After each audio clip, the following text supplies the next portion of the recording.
Hello, everybody. This is Pete from PA Labs, and today we're going to start the review on the final version of the GUI on top of AutoIt, or what I'm calling automation.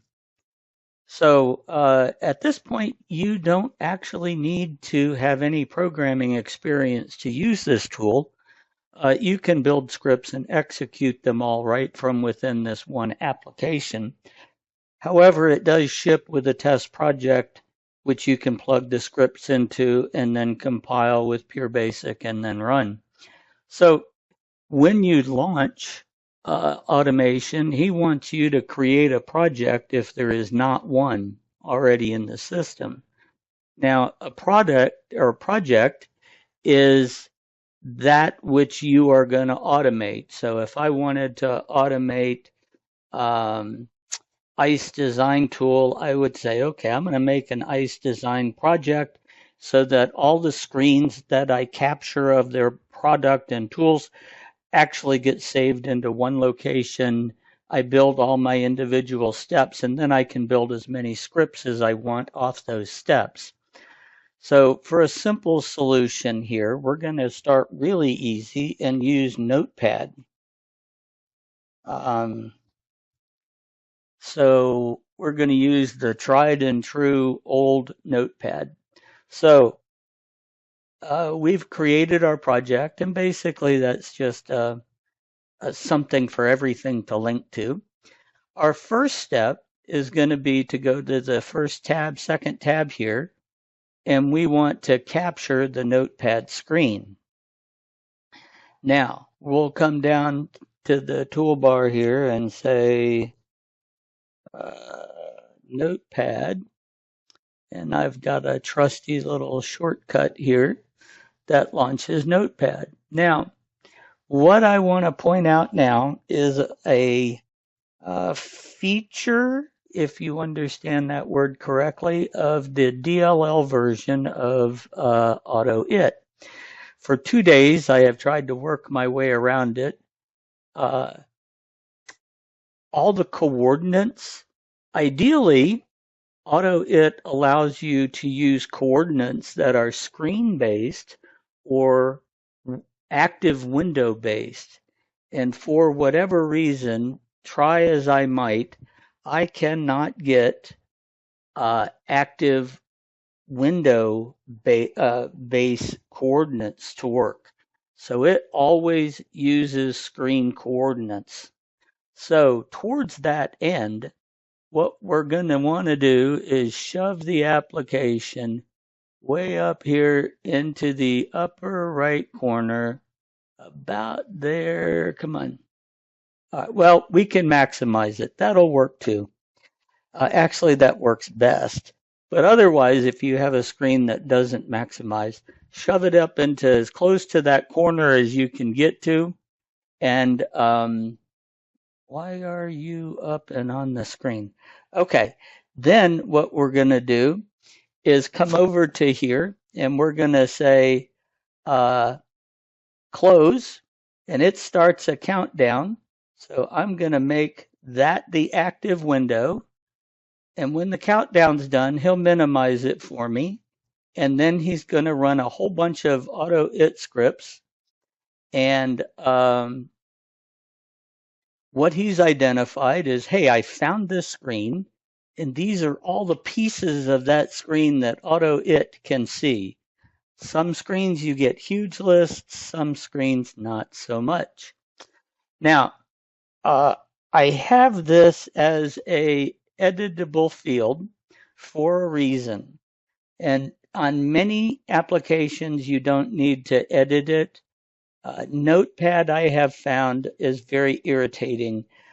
Many of the screens carry the same title. So if you go based on the screen title, you're kind of up a creek because you can't identify who is who. So we have a separation of name and title. Title is the actual screen title that is used throughout the system in the code generation. And then this is our reference to that screen. And then up here, you get a picture of the screen. So we're going to save just because I want to break this into multiple steps for us. So once you've captured a screen, you can then map it. And what we'll do is come over here to map. And if we look at edit, uh, I'm going to right now, this is where AutoIt says that this edit line right here it's a little off. We can fix that. So if we hit the tweak, we can move that down to, oops, let's get into there again. And there, that's probably about where it would really want to be, is get it over here into the, right about there. So now you have that, and then you have a status bar way down here in the bottom. Yeah, so now if you notice our status bar is actually lined up pretty good too. But there's nothing on these that I want to play with. I can play with the menus. I can add a custom button, and then we could say, okay, if you click exactly there, oops, I didn't get that very well. He's kind of playing with numbers on us, so it gets kind of squirrely. So that's why we have this lovely little tweaker guy. So you can do this to deal with menus, and he's going to click in the center of that button. But to be honest with you, there's no amount of need for that. If you want to deal with menus, configure menus. So right now we're going to do menus. So we've got our screen. We understand somewhat how to map it. We've got our project name. So let's come on over and build our menu. Now, when you build our menu, what we're trying to do is replicate the menu that you see in Notepad. Okay, so we're going to call this menu, or let's call it main. All right, so we're going to add a title, which is file.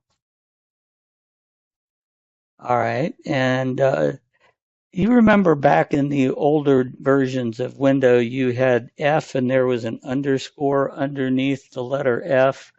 That was caused because of this ampersand they put in front of it that says underline the next field, the next letter.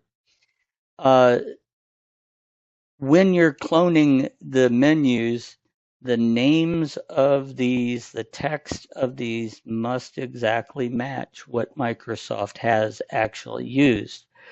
So for Notepad, you would have to use ampersand file.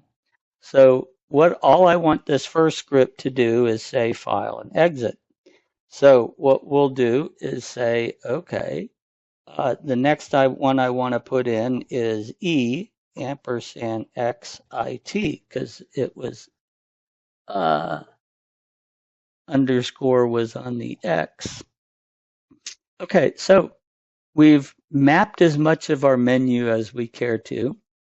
So then we can come over to script steps. First script step you always must do is how do you launch the application? Don't worry about naming script steps. They pretty much name themselves for you. We're going to come down here and select our notepad. So this is referencing the name. This is referencing the title, if you notice. So now we will come over and find the Notepad exe. And Notepad exe is actually located on your Windows. So normally C drive Windows System 32 and then Notepad. And we can go ahead and select that and say, okay. So he's got our new title says load file Notepad exe for us. So that's all good. Here's what he's going to run. We can create that step. So now if you have multiple scripts that you want to run against a single program to do numerous things, this is where the program thinks in terms of steps. We generate steps and then we mix and match steps to make scripts. Okay, so we will then come down, and I know there's many ways to do this, but we're going to use the menu step method to close the screen. Now, Notepad says, okay, we got Notepad, we've got main, we have a title, only one file, and we have only one sub-item, exit. So he's already built the code for us of what you want to click. So we'll save that. And now we're actually ready to build our first script. And yes, if I came down to a Windows step, I could come down here and say, let's go with close window, close the window called Untitled Notepad. That's the title. So I could actually save that. And now I can say close the window. So when we come over here to build scripts, what we want to do is say add. Now we're going to have our script. It'll default to script 1, so we can just say open and close.